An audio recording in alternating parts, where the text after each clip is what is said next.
Muchas personas en España sienten que, financieramente, están estancadas. Trabajan, cobran una nómina cada mes, pagan alquiler o hipoteca, cubren gastos básicos y aún así, tienen la sensación de no avanzar. La conclusión habitual es simple. Con los salarios en España, es imposible hacerlo mejor. Ese diagnóstico es comprensible, pero incompleto, y en muchos casos, incorrecto. El problema principal no es únicamente cuánto se gana, sino cómo se evalúa el progreso financiero. La mayoría de la gente se compara con un ideal poco realista: libertad financiera temprana, ingresos pasivos elevados, patrimonios altos, y, al no estar cerca de ese punto, asume que lo está haciendo mal. Sin embargo, ese enfoque ignora indicadores objetivos que muestran si una persona está construyendo una base financiera sólida, incluso en un contexto económico complejo como el español. Veamos el contexto. El salario medio neto en España ronda los 1.600-1.700 euros mensuales. El coste medio del alquiler en muchas ciudades supera los 900 euros. La inflación acumulada de los últimos años ha reducido el poder adquisitivo de forma significativa. Con estos datos, no es sorprendente que mucha gente piense que simplemente sobrevive. Pero esa percepción suele llevar a dos errores comunes. O bien se cae en el desánimo y se deja de planificar a largo plazo, o bien se toman decisiones financieras cortoplacistas para compensar la sensación de no avanzar. Las consecuencias de este enfoque son claras. Personas que, objetivamente, han reducido deuda, han mejorado su estabilidad laboral o han empezado a ahorrar de forma consistente, no reconocen ese progreso. Al no verlo, no lo refuerzan. Por ejemplo, alguien que ahorra 200 euros al mes puede pensar que es insignificante. Sin embargo, 200 euros mensuales son 2.400 euros al año. Invertidos con una rentabilidad moderada del 5% anual, en 15 años superan los 50.000 euros. Ignorar ese dato lleva a abandonar el hábito antes de tiempo. Otro efecto frecuente es la comparación incorrecta. Se compara el propio punto de partida con el resultado final de otros. Se ve a personas que ya compraron vivienda, que invierten grandes cantidades, o que parecen vivir sin estrés financiero, sin analizar cuánto tiempo llevan acumulando capital, qué nivel de riesgo asumieron o qué apoyo previo tuvieron. Esa comparación distorsiona la percepción de la realidad financiera personal. Además, muchos indicadores positivos pasan desapercibidos porque no generan satisfacción inmediata. Reducir una deuda al consumo no cambia el estilo de vida hoy, pero mejora de forma estructural el futuro financiero.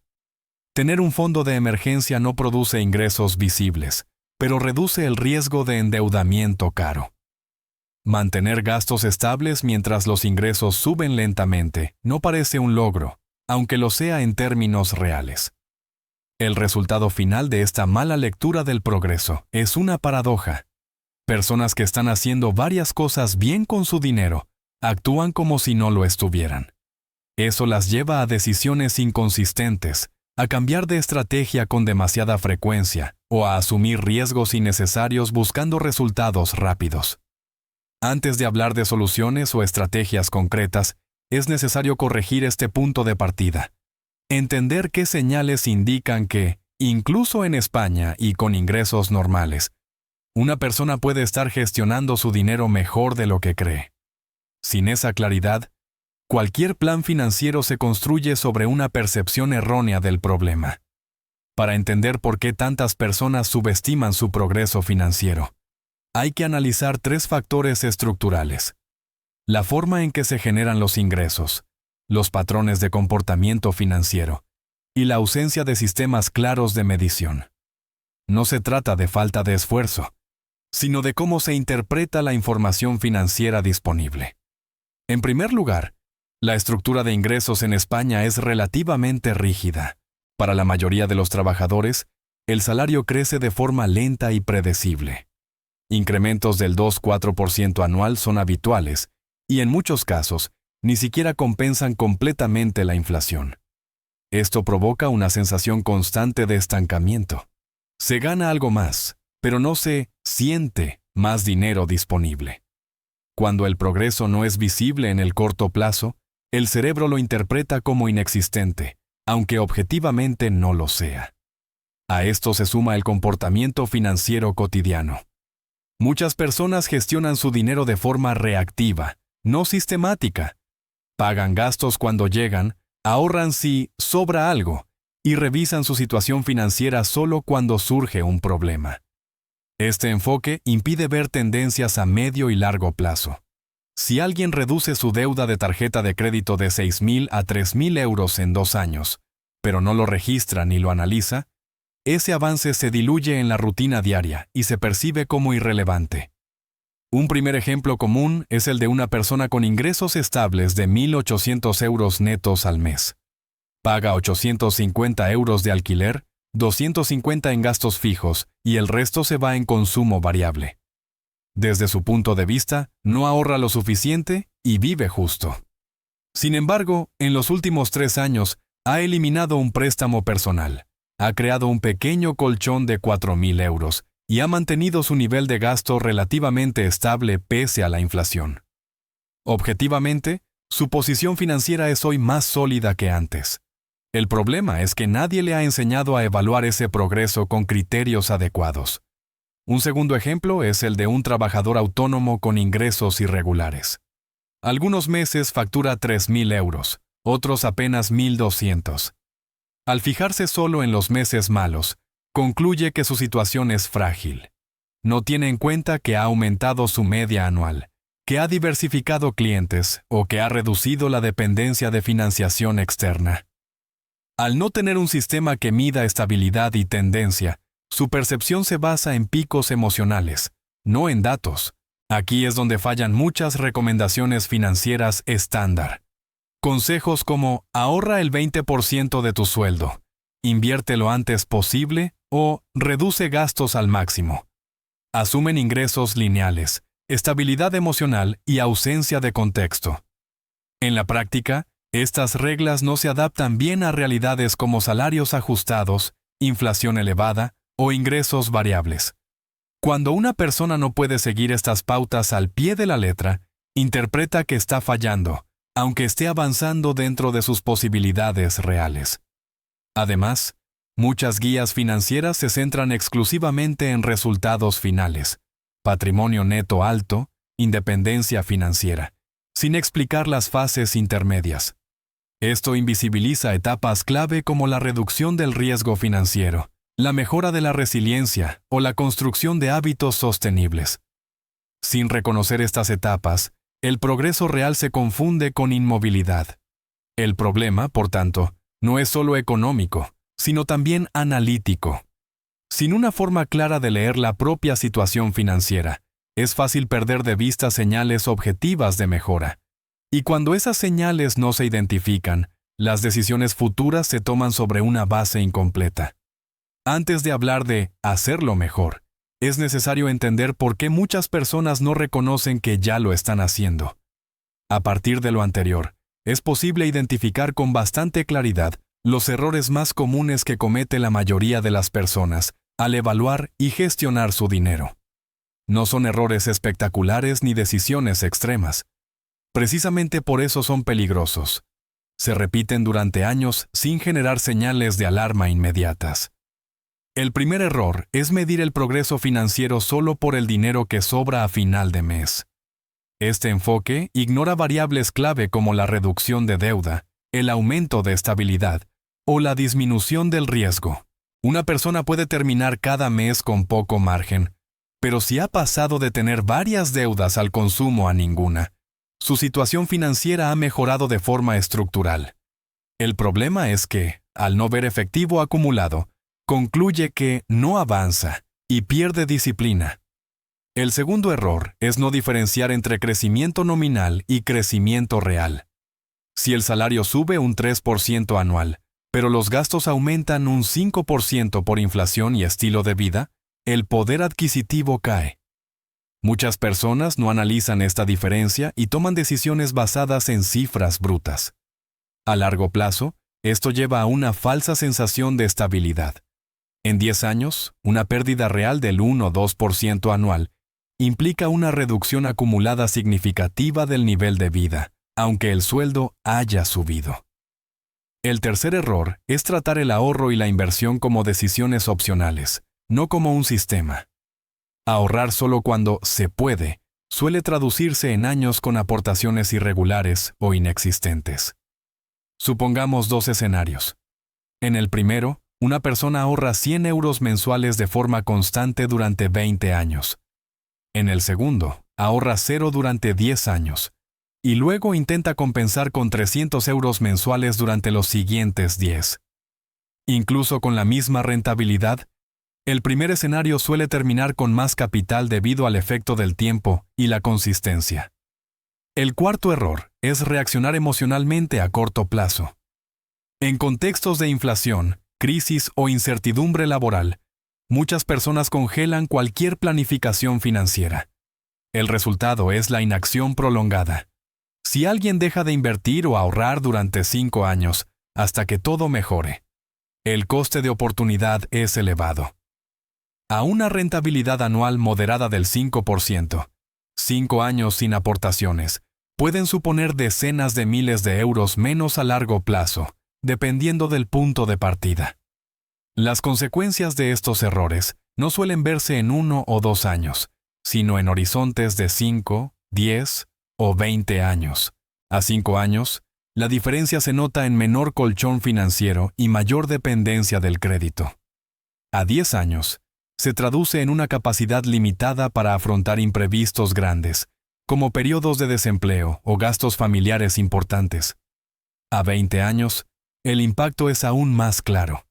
Menor patrimonio neto, más años de trabajo necesarios y menos margen de decisión en la etapa final de la vida laboral. Es importante subrayar que, en la mayoría de los casos, el problema no es el nivel de ingresos. 2 personas con sueldos similares pueden terminar en posiciones financieras muy distintas, dependiendo de decisiones repetidas y aparentemente pequeñas. Una diferencia de 150 a 200 euros mensuales bien gestionados, mantenida durante décadas, tiene un impacto mucho mayor que un aumento puntual de ingresos sin sistema. Cuando se analiza el problema desde esta perspectiva, queda claro que no se trata de ganar más de forma inmediata, sino de tomar decisiones coherentes y sostenidas en el tiempo.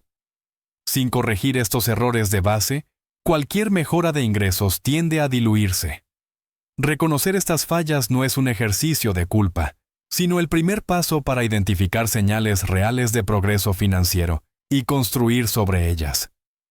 El punto de inflexión no está en descubrir una estrategia sofisticada, sino en cambiar el marco con el que se toman decisiones financieras.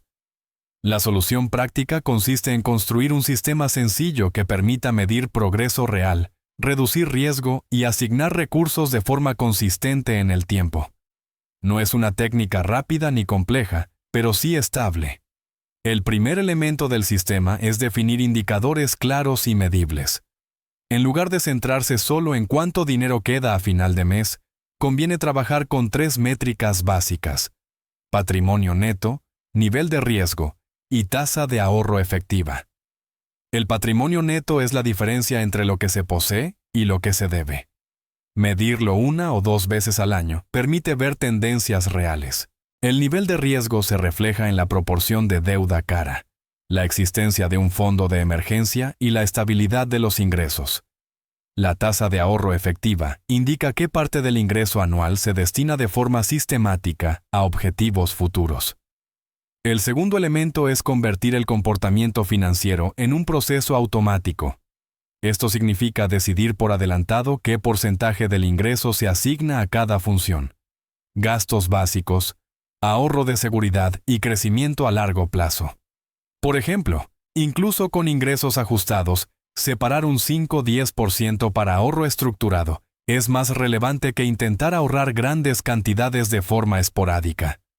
La automatización reduce la dependencia de la disciplina diaria y elimina decisiones impulsivas. El tercer elemento es priorizar la reducción de riesgo antes de maximizar rentabilidad. En términos prácticos, esto implica eliminar deuda al consumo con intereses altos, construir un fondo de emergencia equivalente a varios meses de gastos, y solo después aumentar la exposición a inversiones de largo plazo. Esta secuencia no maximiza resultados a corto plazo, pero sí la probabilidad de continuidad. Un sistema financiero que resiste imprevistos es más valioso que uno que promete altos retornos, pero se rompe ante la primera dificultad. Desde el punto de vista mecánico, el sistema funciona por acumulación gradual. Supongamos una persona que destina 150 euros mensuales a ahorro estructurado. En un año, son 1.800 euros. En 5 años, sin contar rentabilidad, 9.000 euros. Con una rentabilidad moderada y reinversión, esa cifra crece de forma compuesta. No es el importe mensual lo que marca la diferencia, sino la regularidad y el horizonte temporal. La estabilidad del sistema se basa en 2 principios. El primero es que no depende de predicciones. No exige anticipar mercados, inflación futura o cambios drásticos de ingresos. Funciona con escenarios conservadores y se adapta a variaciones moderadas. El segundo es que reduce la probabilidad de errores graves. Al tener reglas claras, se minimizan decisiones emocionales como endeudarse en exceso, abandonar el ahorro en momentos difíciles o asumir riesgos innecesarios. Este enfoque también permite identificar señales objetivas de que se está avanzando, incluso cuando la percepción subjetiva diga lo contrario. Un patrimonio neto menos negativo, una menor dependencia del crédito o una mayor capacidad para absorber gastos inesperados son indicadores de progreso real. La clave no es la sofisticación, sino la consistencia. Un sistema sencillo, mantenido durante años, suele superar a estrategias complejas aplicadas de forma intermitente. Entender esta mecánica es esencial para reconocer cuándo se están haciendo las cosas mejor con el dinero, incluso en un entorno como el español, donde el crecimiento es gradual y los resultados se construyen con tiempo. A este punto, el marco completo se puede resumir en una estructura sencilla y operativa. El problema inicial no era la falta de ingresos ni una mala gestión evidente, sino una lectura incorrecta del progreso financiero.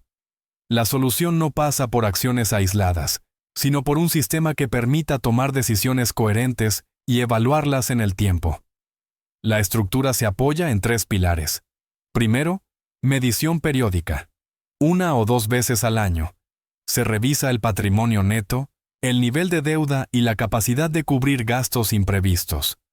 No se trata de control obsesivo, sino de identificar tendencias. Si el patrimonio neto mejora, aunque sea lentamente, el sistema está funcionando. Segundo, asignación estable de recursos.